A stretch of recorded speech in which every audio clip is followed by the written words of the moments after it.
Surmonter la trahison d'un ami ou d'un amoureux, un guide vers la guérison.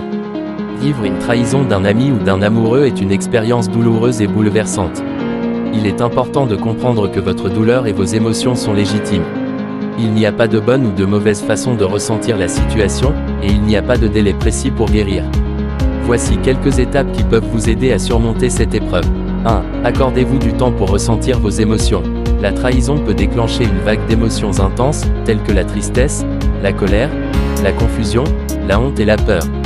Il est important de ne pas refouler ces émotions, mais plutôt de les accepter et de les exprimer de manière saine. Pleurez si vous en avez besoin, parlez à un ami de confiance ou écrivez vos sentiments dans un journal. 2.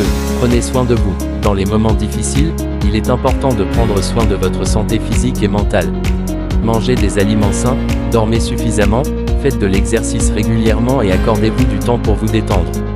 Évitez l'alcool et les drogues, car ils ne feront qu'aggraver votre douleur à long terme. 3. Évitez les contacts avec la personne qui vous a trahi. Cela peut être difficile, surtout s'il s'agit d'un ami proche ou d'un amoureux. Cependant, il est important de vous distancier de cette personne pour pouvoir commencer à guérir.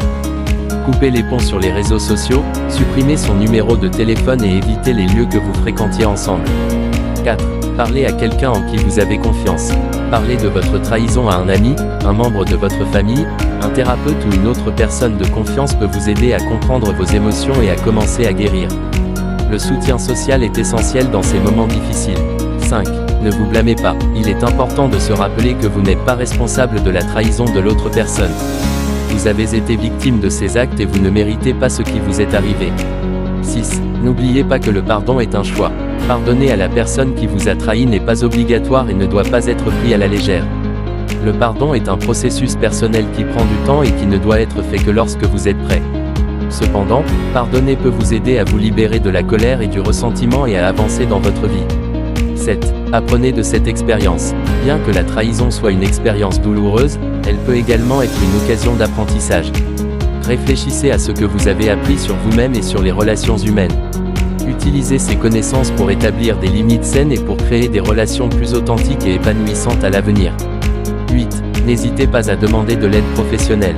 Si vous avez du mal à faire face à la douleur de la trahison, un thérapeute peut vous aider à comprendre vos émotions, à développer des mécanismes d'adaptation et à guérir vos blessures. N'oubliez pas que vous n'êtes pas seul. De nombreuses personnes vivent des trahisons dans leur vie. Avec du temps, du soutien et des efforts, vous pouvez guérir de cette expérience et reconstruire votre vie. J'espère que ces informations vous aideront à surmonter cette épreuve difficile.